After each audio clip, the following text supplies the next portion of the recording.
Okay, we've got a wild story for you today from Sing Holdings 2025 financials. Seriously, it's a story of growth so explosive it almost doesn't seem real. We're going to dig in and figure out how a company's revenue can leap by over 1,000% in just 1 year. And to get our heads around a story this big, we need a plan. So here's how we're going to break it all down. First, we'll hit those incredible headline numbers. Then, we'll figure out what's really driving that growth. After that, we'll peek at their financial strategy, follow the money, or lack thereof, and finally, we'll tackle the big question: what's next? All right, let's dive right in. We're calling this first part a blockbuster year. And you know what? That might even be an understatement. Just look at that number. Over 1,000%. That's the kind of number that makes you stop, rub your eyes, and ask, wait, is that a typo? Well, let me tell you, it is not.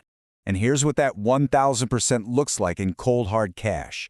Revenue shot up from about $15 million in 2024 to nearly $880 million in 2025. And profit? It went right along for the ride, blasting from under $10 million to over $142 million. I mean, this wasn't just a good year. This completely changed the game for them. So, of course, that leads us right to our next question. How in the world did that happen? We're calling this section the Profit Engine Explained, because that engine was clearly firing on all cylinders. Yeah, that's the crucial question, isn't it? Where did all this growth come from? You just don't see numbers like this every day, so we've got to find the exact source. And you know what? The answer is hiding in plain sight right in their revenue breakdown. One single line tells pretty much the entire story. Sale of development properties.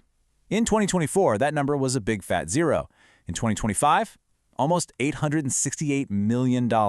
That's it. That's the engine right there. So what in the world are development properties? Well, the simplest way to think about it is as the company's inventory. These are the properties they're currently building with the plan to sell them. It's kind of like a bakery stocking up on flour and sugar. It's all the raw ingredients for the cakes they're going to sell down the road.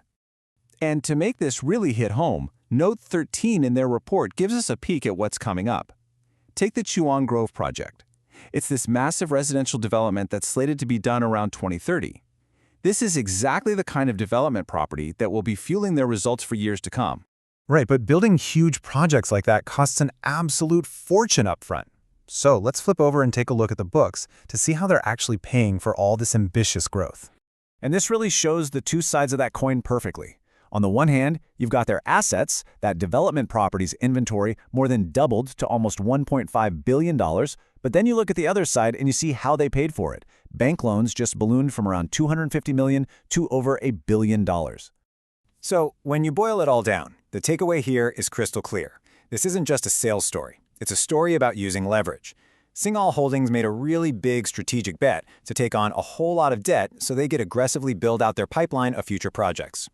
All right, now we get to one of the most fascinating and sometimes confusing parts of a property developer's financials. Section 4, following the cash. And this is where things get a little weird.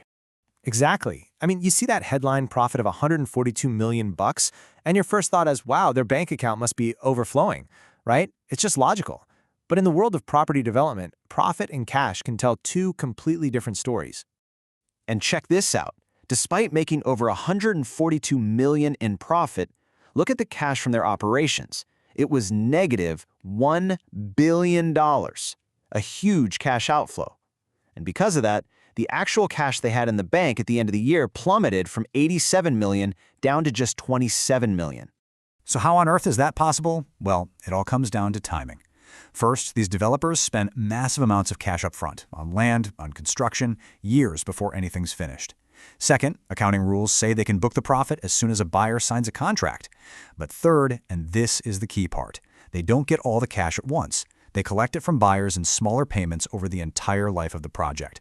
So there's this huge lag between when a profit shows up on paper and when the cash actually hits their bank account. Okay, so we've seen the incredible growth, and we've seen the high-stakes strategy that's funding it. Let's try to pull this all together in our last section and ask, what does this all mean for Sing Holdings going forward? Well, on the upside, the opportunity is pretty clear. That $1.48 billion in development properties is a massive pipeline of potential future profits just waiting to be realized.